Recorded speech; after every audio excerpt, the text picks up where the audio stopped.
Panginoon naming hukom, Haring nagutos ngayon, kaligtasay iyong ihatol. Alleluia,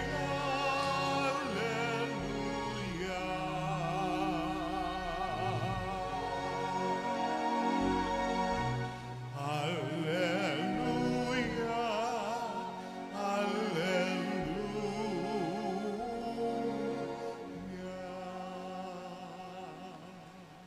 Sumainyo ang Panginoon. At sumaiyo rin. Ang mabuting balita ng Panginoon ayon kay San Mateo. Papuri sa iyo, Panginoon.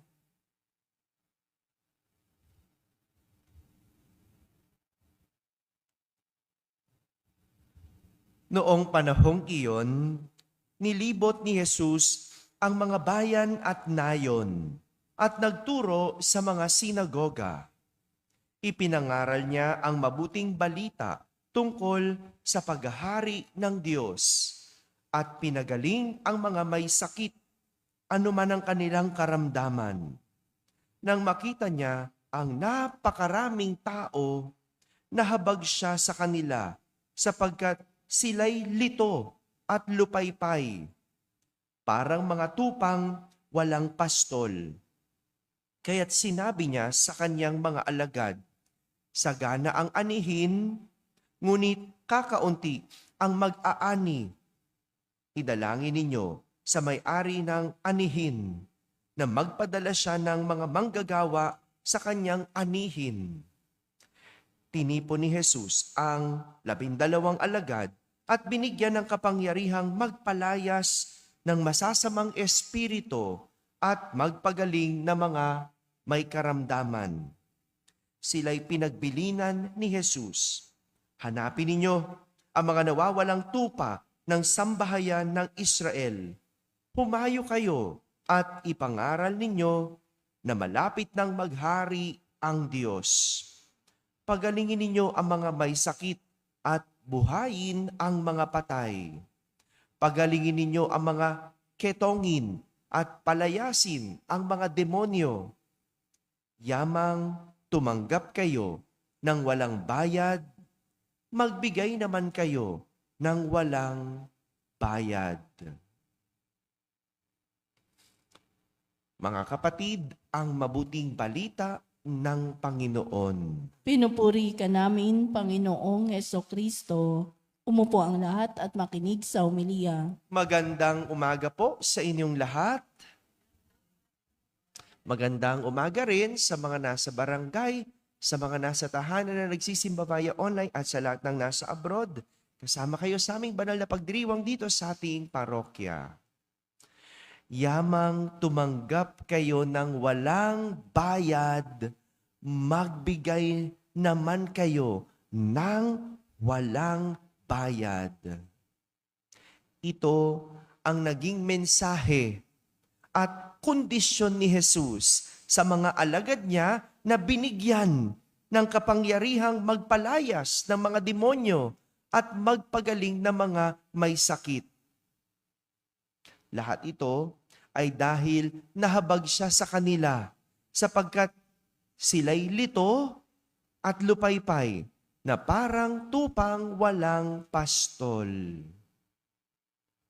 Magandang tignan ang mga binigyan ng kakayanan, binigyan ng kapangyarihan, binigyan ng kayamanan at maging karunungan ng Diyos.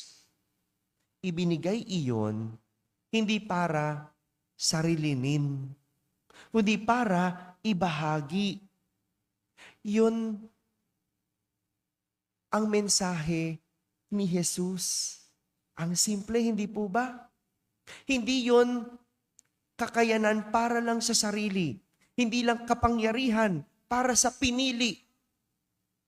Ibinigay iyon para makatulong sa iba. Dahil ang biyaya na mula sa Diyos, hindi dapat itinatago. Ang biyayang mula sa Diyos, hindi dapat itinatago.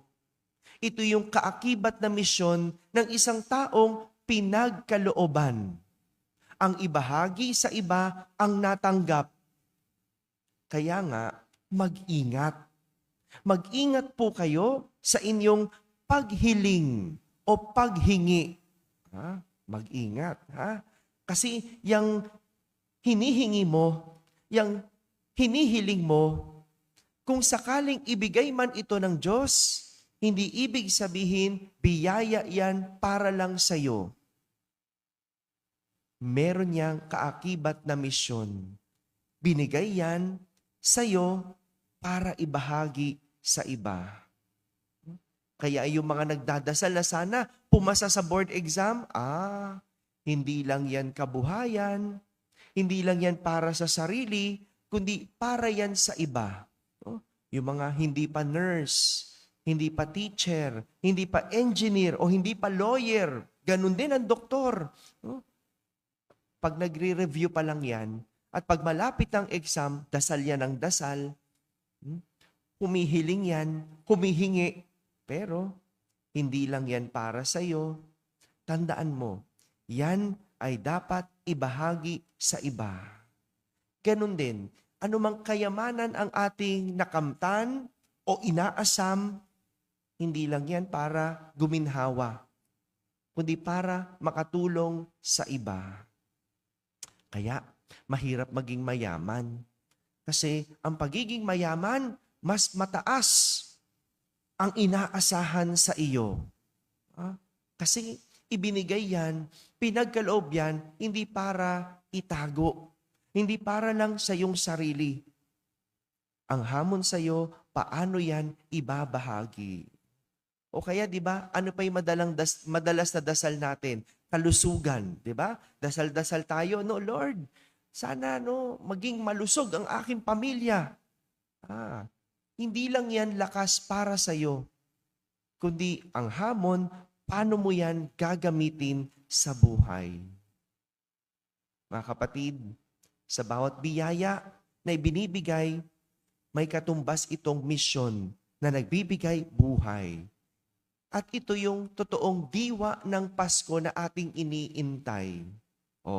Magpapasko na, hindi lang tayo puro hingi, hindi lang tayo puro pakabig. Ang hamon, kapag ikaw ay nakatanggap, paano mo ito ibabahagi?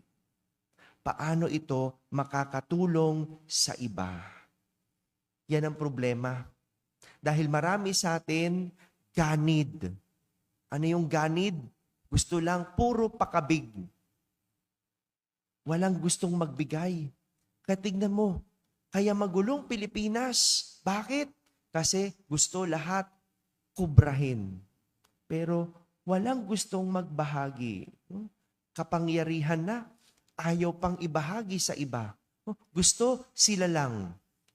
Kayamanan na, gusto puro pagkamkam. Walang gustong palabas, no? Yung itulong.